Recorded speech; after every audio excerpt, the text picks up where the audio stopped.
Okay, so good morning everyone. Sorry for the video problems. Looks like you will have to bear with the address bar of my browser below in the bottom of the screen. So my name is Dmitry Jemerov and I'm here to talk to you about the Kotlin programming language, which is currently being developed at JetBrains. So as for me personally, I work on many things at JetBrains and Kotlin is one of those. And before I start talking about Kotlin itself, I'd like to say a few words about our company. So JetBrains has been in the business of making developer tools since the year 2000. And over the course of those years, we have built quite a large suite of products. Our flagship products are IntelliJ IDEA, a Java IDE, and ReSharper, a productivity plugin for Visual Studio. We also have a bunch of smaller IDEs for different languages, such as Ruby, Python, PHP, and Objective-C. And we have also a number of server-based team development tools. So TeamCity is a continuous integration server, and UTrack is an issue tracker. And the motto of our company is develop with pleasure. And one of the things we have seen is that the tools can only do so much to increase your pleasure of development. And sometimes you need to go beyond that. And building a new language is also one of the ways to make your development a more pleasurable activity. So what is Kotlin?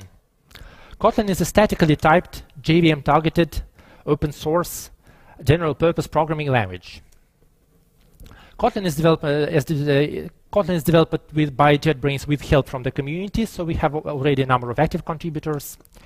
And Kotlin is available now as the M1 release. It was actually released last week. So it's not yet in production, but it's something that you can try and you can play with. So why did we start working on Kotlin? So the project was started sometime in the middle of 2010, and by that time we had a huge Java code base, so the code base of IntelliJ IDEA. It was more than 50,000 classes, more than 10 years old, and obviously it was a huge investment for our company. And that code base contained support for many nice languages, such as Groovy, Scala, and others. And obviously, as we were building the support for all of those nice languages, we got deeply familiar with them. And yet, despite all of that, the entirety of IntelliJ IDEA was still being written in Java. And obviously, none of those nice languages were a perfect fit for us.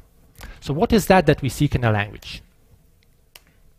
So first of all, since we have this existing Java code base, we need our language to have full Java interoperability. So the type system should be compatible with the Java generics.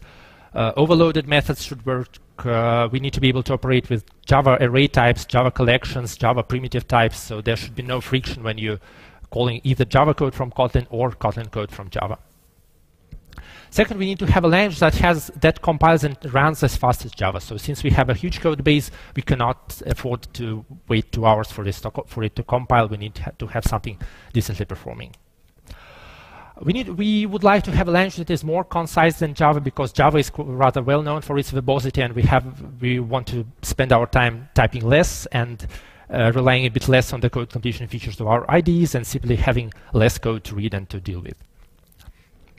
And we also want to have a language that prevents more errors than Java, because we are getting a huge flow of exception reports from the users of our programs in the field, and many of them, for example, are null pointer exceptions, and we would like to avoid them completely, to get rid of null pointer exceptions and to have our programs never fail in this way. So this is one of the goals for the language. We want the language to be simple enough to learn for ordinary programmers, so not require a PhD to understand completely.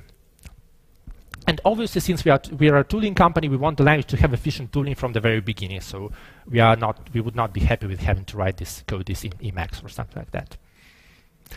Now, a couple of these goals deserve a bit more of attention. So first of all, about the performance.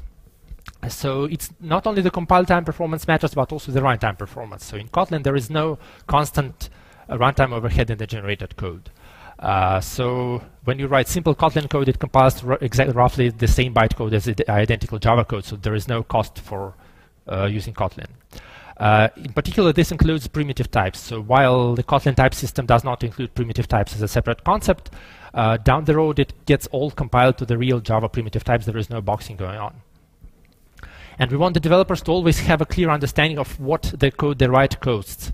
So when hidden objects are created by the compiler, or when there's some other extra overhead. And in Kotlin, you should never need to optimize your program by rewriting a for loop into a while loop, because a for loop is a complicated thing that gets compiled into something inefficient, and the while loop is just a loop. So in Kotlin, it's all just loops. Yeah, and compilation time is something that I have already mentioned.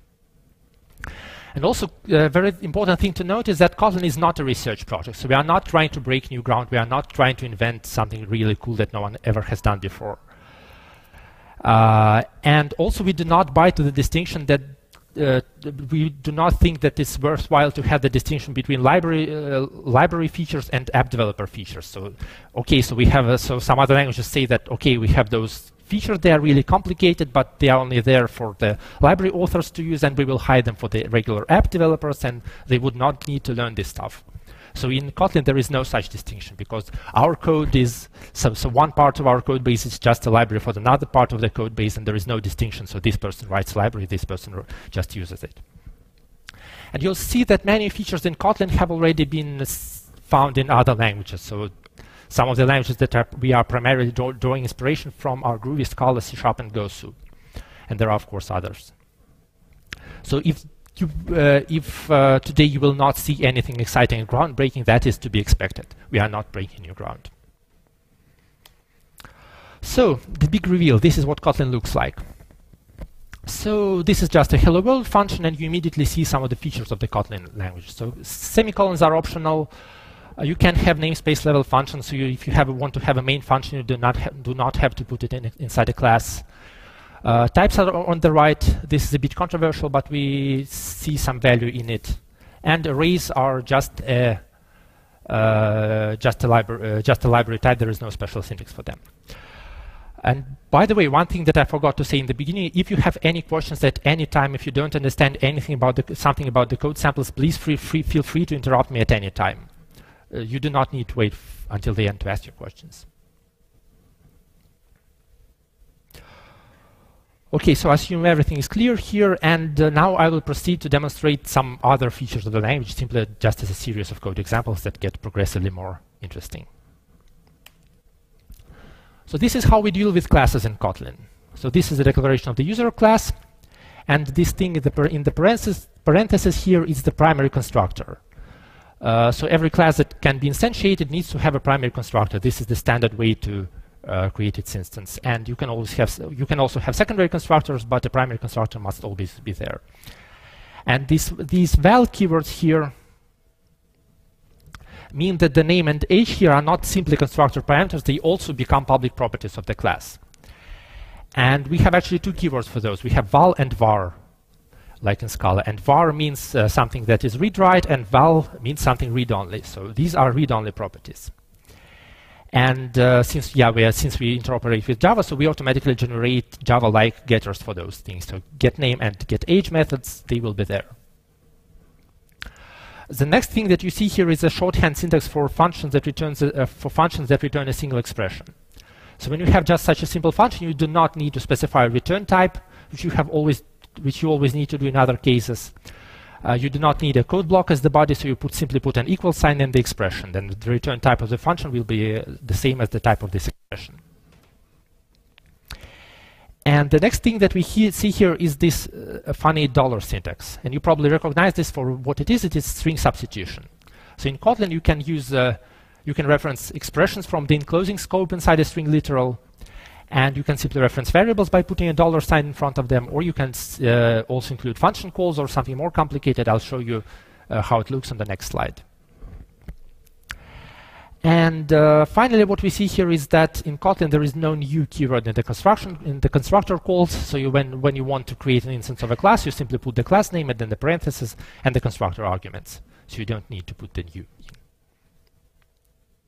So everything clear for now? Okay, so the next thing I would like to show is trades. So trades is Kotlin's approach to dealing with multiple inheritance.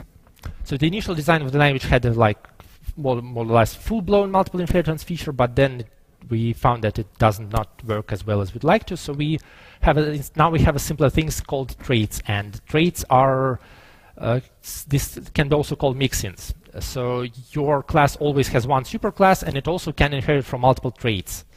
And traits can include method declarations like Java interfaces, but they also can contain method implementations, not just declarations. But they must not contain any state, so you cannot put a property in. You cannot put a property with a backend field inside of a trait. So here I have a trait for something called stuff container, and it has an abstract method which is called isEmpty. And this abstract method needs to be, an implementation of this abstract method needs to be provided by any class that extends from the trait. So in this case, my list class extends from the trait in addition to the array list, and from the array list class, and the array list class has an, this is the standard Java array list class, and it has an isEmpty method. So the trait picks it up. And then the trait contains an additional method, contains stuff, which is implemented in terms of the isEmpty method. So now when we mix in the trait, when we mix in the stuff container trait into the mylist class, we can simply call the contain stuff method on it, and it will call, eventually it will call isEmpty. Everything clear? Okay. So the next feature is extension functions. And extension functions are also a very powerful feature of Kotlin. They are heavily inspired by an equivalent feature in C#. And what they allow you to do is they allow you to put to add extra methods to classes that are already defined somewhere else. For example, in the Java runtime library or in another library used by your code. The syntax for that is simply you put a function declaration, and before the name of the function, you put in the name of the type that you are extending. So in this case, this is the string type, which maps to the java.lang.string type. And you declare the body of the function in the usual way, and the this keyword, this, inside the extension function, it maps to the instance of the type that you're extending. So in this case, this will be a string. So now we show a simple implementation of a string iterator. So this is an iterator that can go through all characters in a string.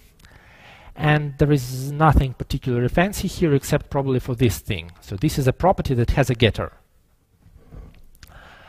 So this is the syntax that we use in Kotlin for this. So getters can have parameters. This one does not have parameters. And this is simply the implementation body.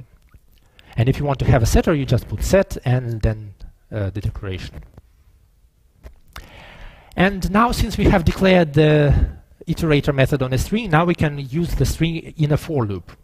So this is like a for. This is just like a for loop in Java. So it references the iterator method, and then it loops over the iterator by calling it has next and next until we have run to the end of the collection. So here, what this does, it loops through all the characters in a string. So this prints A, then B, then C, and then D. All right, everything clear?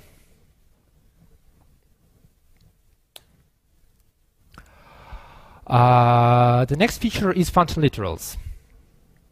So first of all, I show how. So the first couple of lines of code show how you create a collection in Kotlin. So we don't have a special language syntax for collection literals.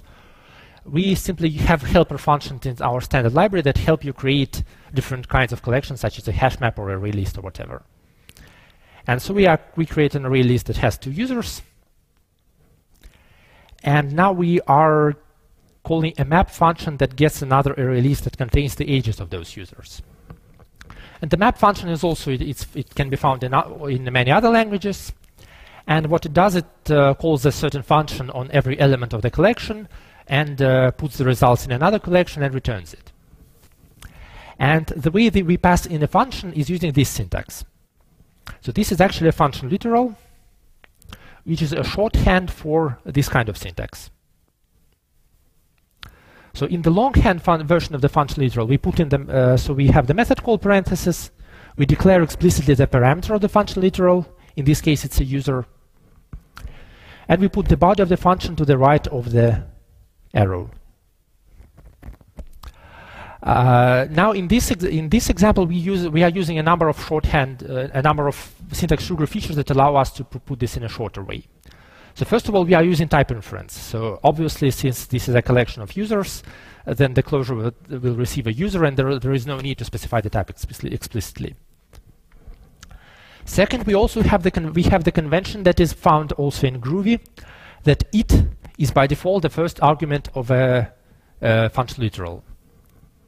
So when we have a single argument function, we do not need to put the name of the argument explicitly. We can simply use it, and it will resolve to the first argument of the function. And the final shortcut that we use here is that we, since the function literal is the last argument of the function call, in this case map, we can put this outside of the call parenthesis, or we can omit the parenthesis entirely when this is just a single parameter passed to the function. So you see in the result, this looks very nice and very short. So user map it.age. It's very little boilerplate code, so you can see very clearly what's going on here. And finally, we are printing the age of the youngest user. So here is the syntax that I promised to show, which is how you can reference a more complicated expression inside of a string substitution. So as you can probably could have guessed, we do this by putting curly braces outside the expression.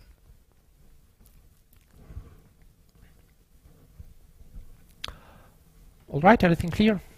No questions? The next thing is operator overloading. So first of all, I'd like to say that Kotlin supports a limited version of operator overloading. So you are not allowed to define your own operators. So the set of operators supported by the language is defined in the specification, and the precedence of the operators is also defined in the specification. What you can do is you can define the meaning of the operators for classes that do not implement them. So for example, what we are doing here is we are taking the standard standard big decimal class from the Java library, and we want to be able to use it in expressions, and so we are declaring the minus operator on it. And each standard operator which is supported by the language corresponds to a particular function name. So minus corresponds to minus, plus corresponds to plus, and you can probably guess most of the rest. No surprises here. And yeah, so this is a binary operator, so it has a parameter which is the right-hand side. And we implement this by calling the subtract method, which exists on the big decimal class in the Java library. The second thing we do here is we declare an extension property. So it's very similar to extension methods.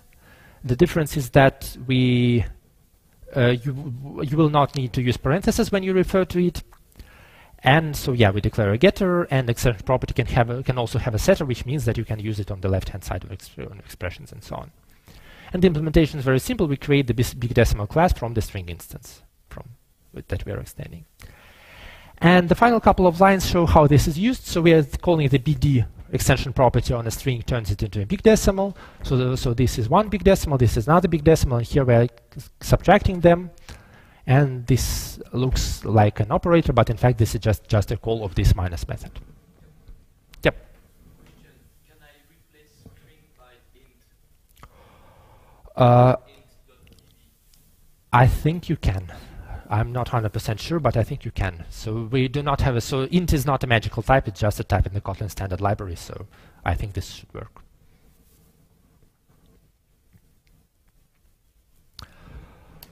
Okay, so yeah. So yes, you can do that. So they will be when you call them so this gets compiled to static methods which get the primitive instance and the first parameter, and you cannot call them directly from Java, but you can call them from Kotlin code.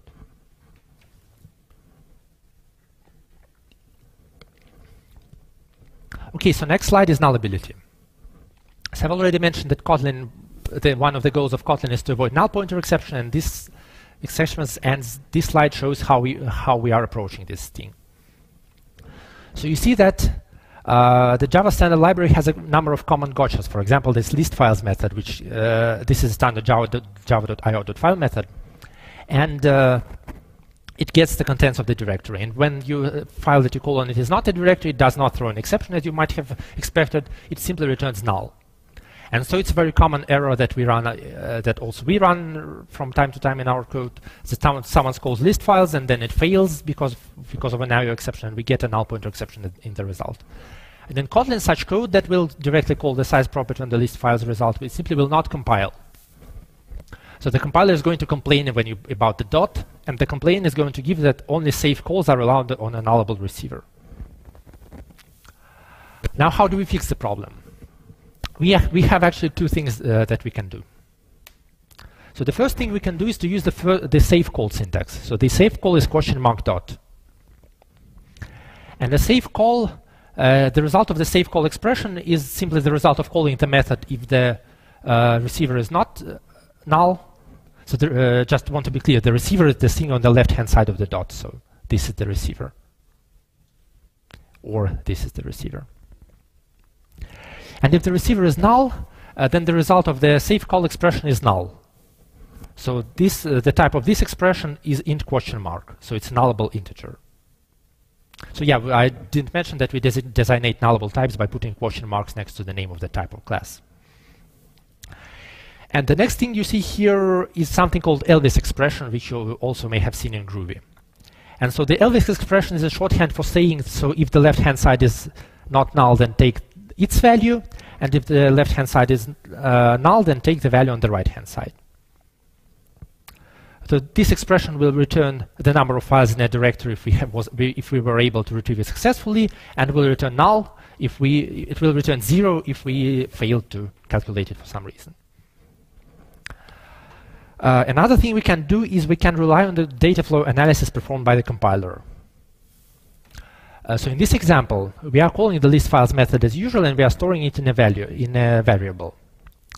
And then we are checking if the variable is null, just using a regular if statement, just like in Java. But the thing that does not happen like in Java is this. So you probably noticed that this green highlighting all the files here. And what this means is that the compiler has inferred that because of the checks that you have performed previously, this file string actually has a different type than it had before that. So in this context, because we have checked it for null, it has actually a not null type. And because it has a not null type in this context, we can call the size method as much as we like, and that's not going to cause any problems at runtime, so the compiler allows you to compile it.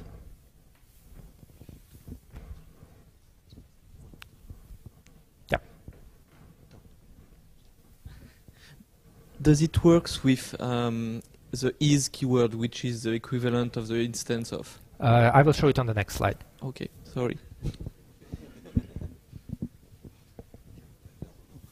If the non-null check is done in another method, does it work too? Or, I mean, if you call a private method, and that is only called in three places in your code, and there is always a non-null check before calling that method?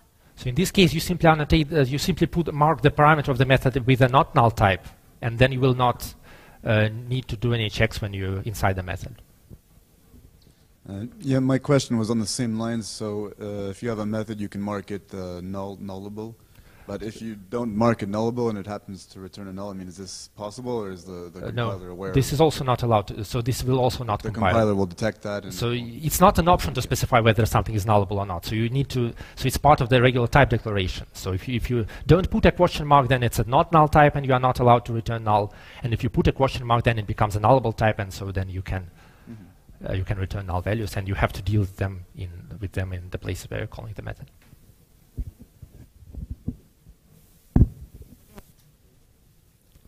So moving on to the next slide. Oh, okay, one more question.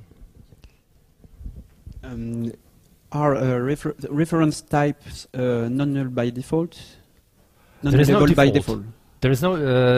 So there is no. So reference types are not nullable as long as you don't mark them with a question mark. So question mark means nullable. So in Kotlin, you always have to specify whether it's nullable or not null. Okay. With Java, when you interoperate with the Java library, so since Java does not have this kind of annotations, so currently we assume that everything that comes from Java is nullable. We deal with that actually. So for the standard library classes, we actually provide our own versions of the headers for the of the declarations of the core types, so that we annotate them with nullable or not null. And we also plan to provide a tool that can analyze third-party library and also generate and also infer whether parameters then return values are nullable or not null.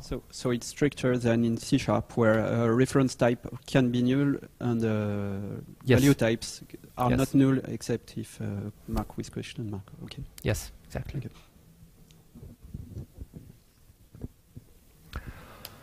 So next slide. So as I've this deals with the same topic. So static checks done by the compiler to get rid of unnecessary verbosity. So in this example, we have a simple hierarchy of classes to represent numeric expressions. So we have a number, which is a constant, and we have sum and multiplication. And we have a function that evaluates the result of an expression. And what we do here is we explicitly check whether the expression that we got as a parameter is a number of a sum or something else. And if it's a number, we do not need to cast it to a number as we would have needed to do in Java.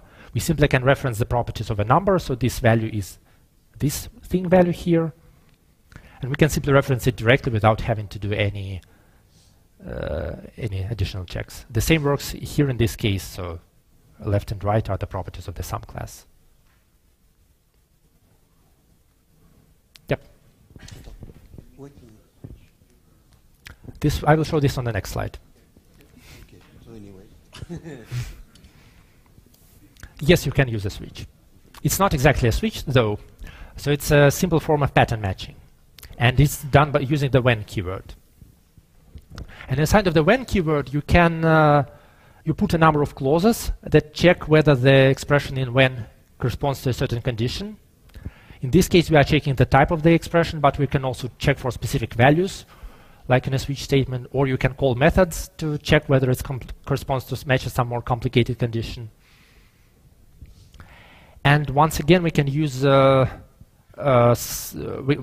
use the compiler logic to avoid having to write casts on the right-hand side of this. One big difference between a switch and a when expression is that unlike a switch, a when expression can have a value. In this case, the value of the when expression is the result of evaluating the expression, and we are returning it from the eval function. And since it must return a value in any case, we have to put in the else clause. So the else clause specifies what to do if the expression does not match any of the conditions. And in this case, we are throwing an exception because we don't have anything better to do. If the when clause does not return an expression, so if you are using just a switch, then you do not have to put an else clause in. You just put the clauses that you need and call it a day. All right.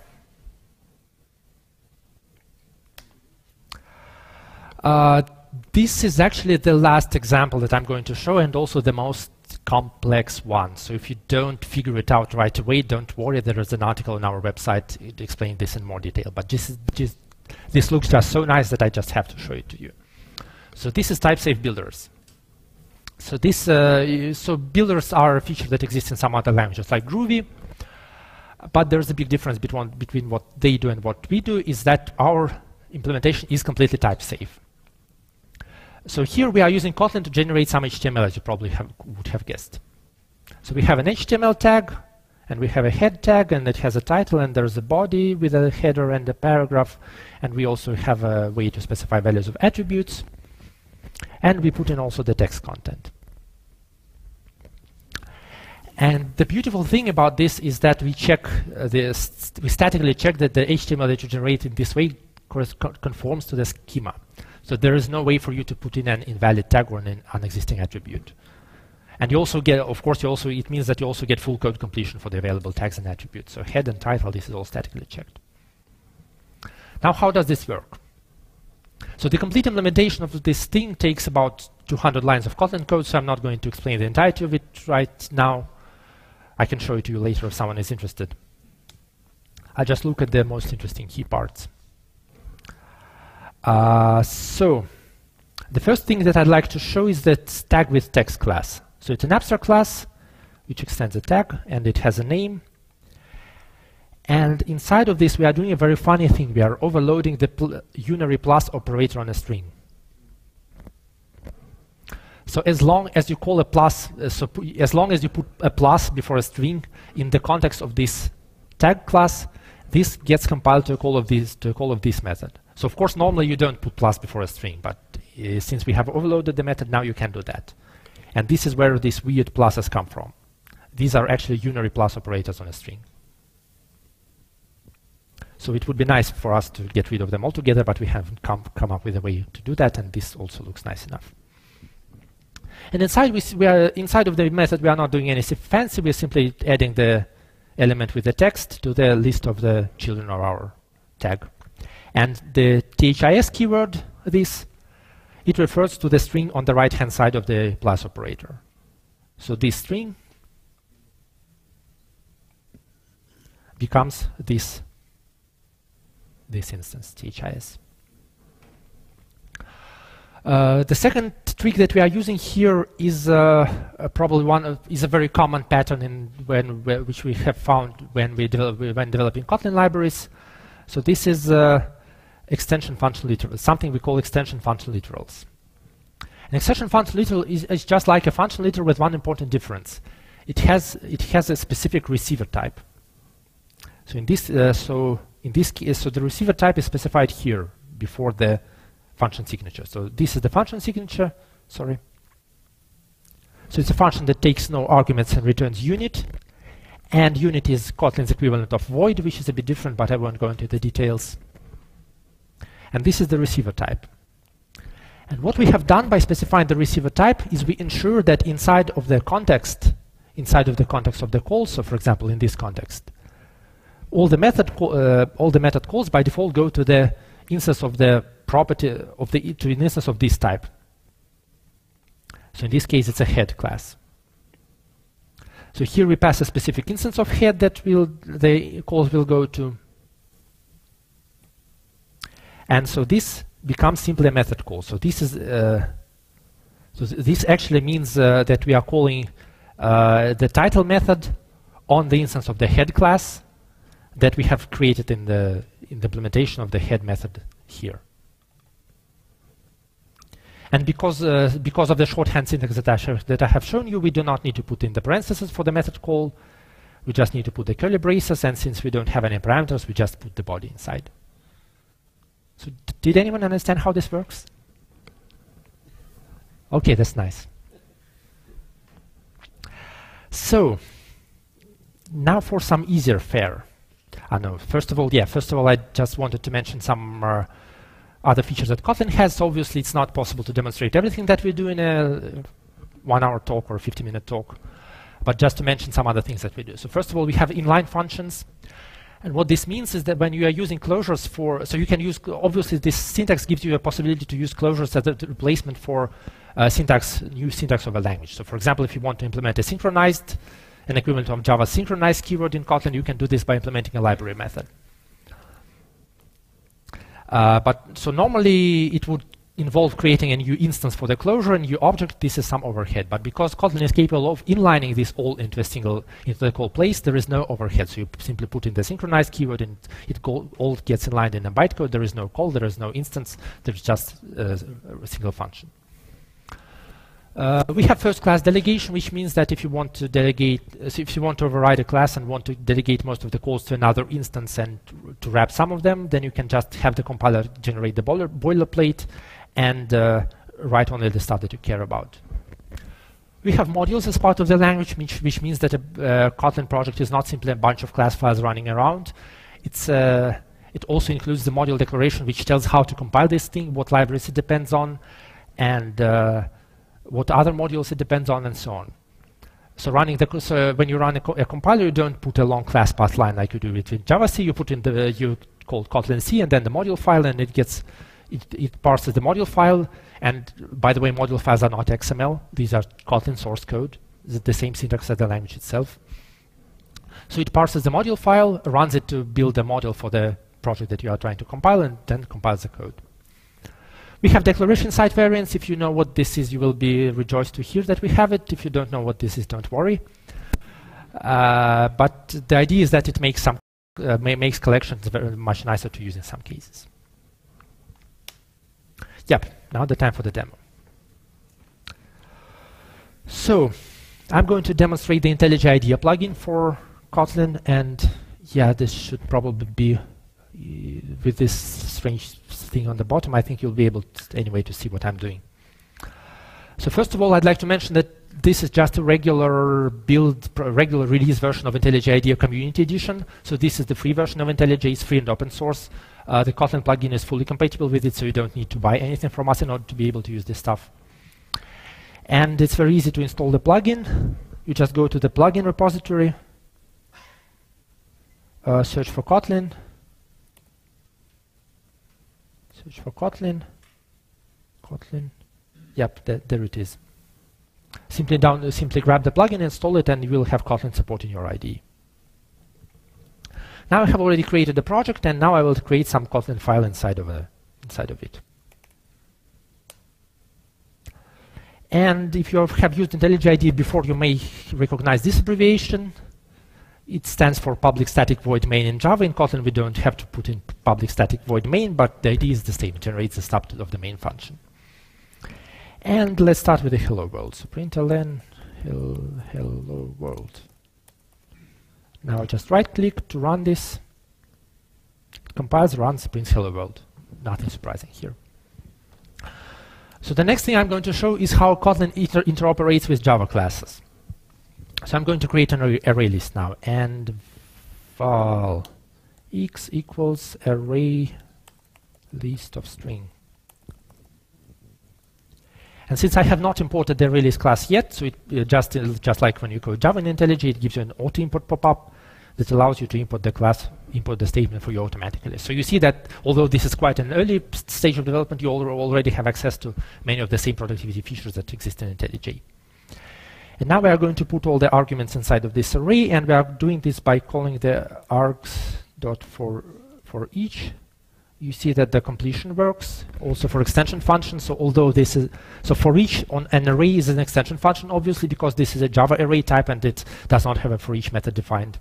So completion works for this as well. And x.add, so we are calling Java methods from Kotlin code, and we are using string substitutions here. Actually, I need to put these kind of braces here. x.add hello $it. So you see that it's very seamless. And now let's suppose I want to put something more complicated here. So then I can select this piece of code. I can use the introduce variable refactoring. I can choose whether I want to put in an explicit type declaration or simply leave it as var or val. And so we already have some refactorings working. And if you don't like the name, you can use the rename refactoring, just like in Java code again, to rename it to greeting. Obviously, it looks that the usages automatically and replaces them. The next thing I'm going to show is how to interoperate with the code with the Kotlin code from Java. And in order to do that, I'll start with creating some interface, because this will let us start with creating a trait, because it will let me demo some other nice features. So I create a trait called printable, and it has one method on it called print self. So now, since this is a trait, this method is abstract by default. I don't need to put in any body or something. I just leave it as this. And I will create a class greeter, which takes a name as a parameter. Val name string equals extends from printable. Now the plugin highlights this as invalid code because I have not actually implemented the print self method, and I can use a quick fix to generate the implementation. So it asks me what method should I implement, and yes, this will do. And inside of this, I will do println hello $name, nothing fancy. So having done that, I will now create a Java class. We'll call it Java demo. Do the standard PSVM thing. And here I will create an instance of the greeter class that we have just created. So you see that in the Java code, in code completion, Kotlin classes are automatically available. Greeter G equals new greeter from devox fr. And now we are calling it the print self method, and again you see that code completion for Kotlin classes in Java code works just fine. And not only completion, but also debugging. So I'll put a breakpoint here. I will run my Java demo class. Oh, sorry, I need to run it on the debugger. And now I can step through the code. And I can very easily step through. So you see that I have just stepped from a Java class into a Kotlin class. There is no issues here. It simply works transparently, smoothly.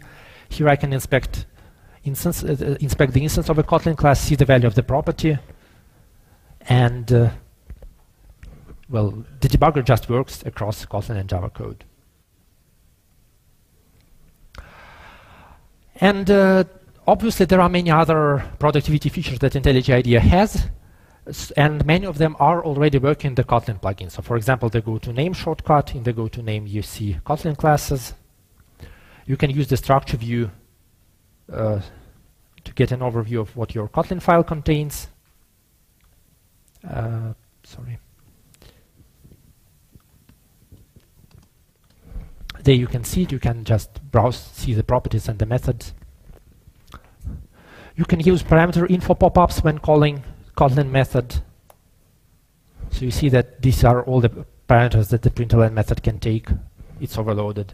You can use the quick documentation pop-up. Okay, so no, not in this case. But for example, oops, it used to work in some cases. Okay, so for example, here you can use it to see the declarations of the method. Yeah, obviously, just stuff like go to definition just works, so I don't know. Just for example, yeah, println. So this will not jump. So this is actually, you can actually navigate from the Kotlin code to the source of the Kotlin standard library to see how all the funny things that we have implemented, how they actually work. So you obviously, so some of the standard library is written in Kotlin, some of it is written in Java, but you can easily navigate.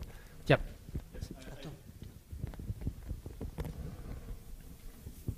Yeah, thanks. Well, let's pretend that you have the best language of the world and that tomorrow everybody will use Kotlin. Mm-hmm. So how do you intend to address backward compatibility? Because that's a real problem with Java. It's not that a bad language, but it's evolving too slowly. So right now would be a very bad time for this to happen because the design of the language is not yet finalized, and compared to the code, compared to the language that we have now, there will be breakage, there will be incompatibilities because it's not a final release. When we do have a final release, obviously we want to freeze the language in some way that would allow the code to remain compatible. And we also plan to put so we want to make the language extensible by use of compiler plugins. So if you come up with a nice language feature, you can write you can trigger it for example, of an annotation that you put in your code, and you can write a compiler plugins that takes special care of this annotation, generate some special code on an extra class or something like that, and so this gives you a way of extending the language without any chance to break anything. And if you don't need this feature, you simply do not include the plugin. And of course, the module file will also list the set of compiler plugins that you need to compile it, so it will also be self-contained and easy to use. Okay, so I think I'm mostly done with the demo, so I'll get back to my slides for a minute. So what I want to be the takeaway message from today's talk. First of all, Kotlin is ready for you to try today. Probably not just yet to use in production. There are people using Kotlin in production. I don't know why they do that, but I know a couple. We also have some research projects inside of our company also use Kotlin for some bits and pieces. Kotlin fits nicely in existing projects. So it's not the case that you can only use Kotlin when you have starting a new project from scratch, doing greenfield engineering with all the fancy technologies. No. You can take your existing Java code base, start writing new features in Kotlin, rewrite some of the uglier pieces of the existing code in Kotlin, and leave the rest of the code base in Java. You do not need to do anything with it. You do not need to throw away your existing investment. Just leave it there. And Kotlin is a pleasure to develop in, or at least I hope so. So now some resources. This is a nice surprise, by the way. So Kotlin does not only have a Java backend that I was showing now, it also has a JavaScript backend.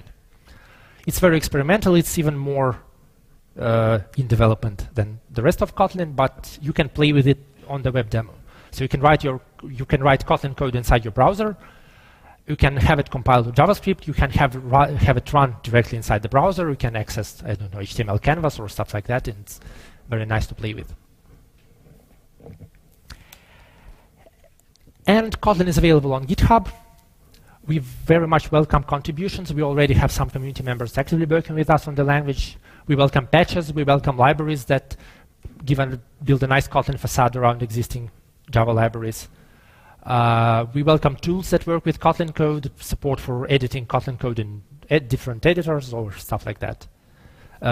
Feedback on the language design is also welcome. So we have got a lot of feedback from our users already, and we all incorporate it in the design. And some useful links, you don't need to memorize those. I'm just putting it in the slides for reference. We have a blog, we have a forum where you can talk with the development team and discuss the questions. We have a Twitter, we have a completely public issue tracker. And we have time for questions. Yep. I would like to know your ambitions. What are the ambitions for this language? Because I mean, it's very exciting. It's obviously I would prefer to develop in this language than in Java. But what is exactly your ambition? Does it want to become the next big language? And yes. How do you plan to do that then? Yes, it does. We do plan to become the next big language. Obviously, whether we can meet this goal or not depends also on the community, on how much help we get from the community, how much traction we get. So far, the signs have been really positive, but we'll see what the future brings. We see this as a 5-year journey. So in a 5 years' time from the time we unveiled Kotlin, which was last summer, so sometime in 2016, we will see whether it has become a next big language or not. Thank you. But do you consider it as a companion for Java or an alternative on the long term? In the long term, if you are starting a new project, then you can write it entirely in Kotlin. You will probably deal with existing Java libraries. So we do not intend to rewrite all the existing Java libraries in Kotlin. For example, for our web framework, so our solution for web development is simply to use Play. So Play is a very nice framework. It works nicely. We don't want to reinvent the wheel, and we will provide nice adapters so that Kotlin would work nicely with Play. And yeah, I guess that's the answer. So you will still deal with your existing Java libraries, but your own code can be written entirely in Kotlin. I have a question. For the tooling support, do you plan to support, I mean, you are doing IntelliJ, which is a great tool, but do you plan to support other IDEs? Yes, as for the Eclipse plugin, we will probably develop a plugin that is not as fully functional as the IntelliJ IDEA plugin, but it will give you the basics like syntax highlighting, code completion, and of course it will be open source, and if the community takes this effort up from there and keeps improving it, that would be very nice. As for NetBeans, we do not yet have any plans for that, but we'll see. As for the other editors, there is already a TextMate bundle, there is already, I believe, a Vim mode, and I think someone did something for Emacs, but I'm not sure. Yep. Today there are several alternative languages like Kotlin, for example, Ceylon. Mm-hmm. How do you plan to get different from them and better? So the Ceylon has actually a bit of a different focus in the regard that they seem to be striving to build their own complete ecosystems, to build better libraries, better language, better everything. And they do not see Java interoperability as an equally important goal as we do. So for example, they did not have method overloading at all in the initial design of the language. Now I think they have come up with some way to handle that, but it's still like a second-class feature. For us, it's the 100% interoperability with Java is the primary goal. Other than that, our goals are pretty compatible, and had we known about Ceylon when we started, it's possible that we might not have started. But when we learned about this, we were already quite far along in the project, and so we just keep doing it and hope and let the community decide which is better.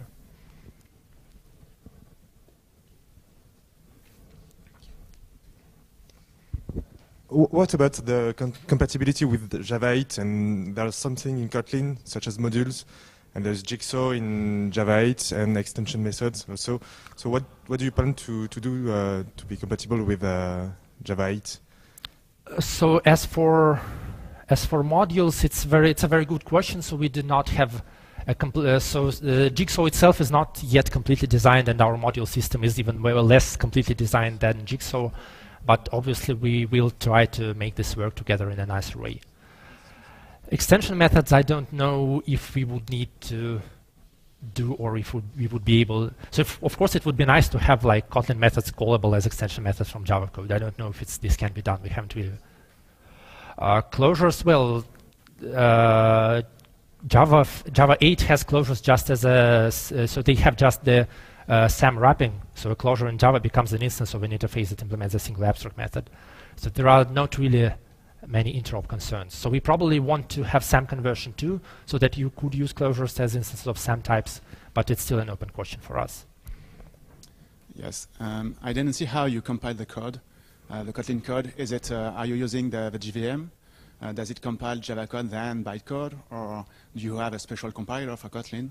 And then, speaking of that, how do you use Kotlin in Maven environments, stuff like that? So I'll start with the end. So we already have plugins that we have already an Ant plugin that compiles Kotlin code. We have a Maven plugin. I think a Gradle support is not done there, but it's in development. And going to the first part of the question, so Kotlin, so since it's based on the IntelliJ IDEA, we have a complete parser for Java code. So the way it works is that we parse the Java source code or the Java classes if it's already compiled code. Then we compile the Kotlin code to .class files.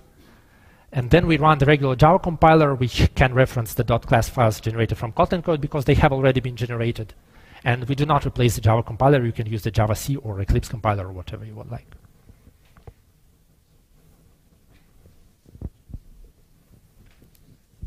And when will you start using Kotlin inside IntelliJ? Probably later this year. So not yet, but rather soon.